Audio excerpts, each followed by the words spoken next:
தொழிலில் வந்து இருக்கணும். பணம் இல்லாமல் நம்ம வந்து சம்பாதிக்கிறது மினிமம் காஸ்ட்டாக இருக்கும். பணம் இருந்து சம்பாதிக்கிறது வந்து இதோட எக்ஸ்பீரியன்ஸ் வரும் நமக்கு.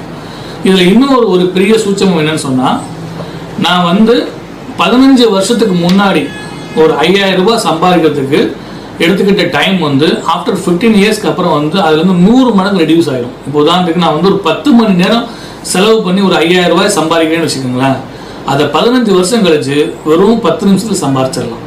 ஸோ இதுதான் வந்து நம்மளுடைய எக்ஸ்பீரியன்ஸ். இந்த எக்ஸ்பீரியன்ஸில் இது எப்படியெல்லாம் நம்ம யூஸ் பண்ணிக்கணும் அப்படிங்கிறதான், நம்ம எப்படி நம்ம யூட்டிலைஸ் பண்ணுறோம், நம்மளுடைய எக்ஸ்பீரியன்ஸ் எந்த அளவுக்கு வேலை செய்யுது அப்படிங்கிறது தான் என்னோட பேசிக் கான்செப்ட். ஸோ இன்றைக்கி பார்த்தீங்கன்னா சோசியல் மீடியா அப்படிங்கிறது வந்து பெரிய டூல். அதாவது நம்ம வந்து சோசியல் மீடியாவை இன்றைக்கி நிறைய விஷயங்களை வந்து நிறைய நல்ல விஷயமாக பயன்படுத்தலாம். அதாவது தவறான விஷயங்கள் இன்றைக்கி நம்ம வந்து ஃபோக்கஸ் பண்ணப்படுது. தவறான விஷயங்கள் தான் அதிகமாக பயன்படுத்த முடியும், அதுக்கு தான் இந்த சோசியல் மீடியா யூஸ் ஆகுது அப்படின்னு நினைக்கிறாங்க. பட் இல்லை, அது ஒரு ரியலாக வந்து பார்த்தா அது ட்ரூ கிடையாது. சோசியல் மீடியாவை நல்லபடியாக யூஸ் பண்ண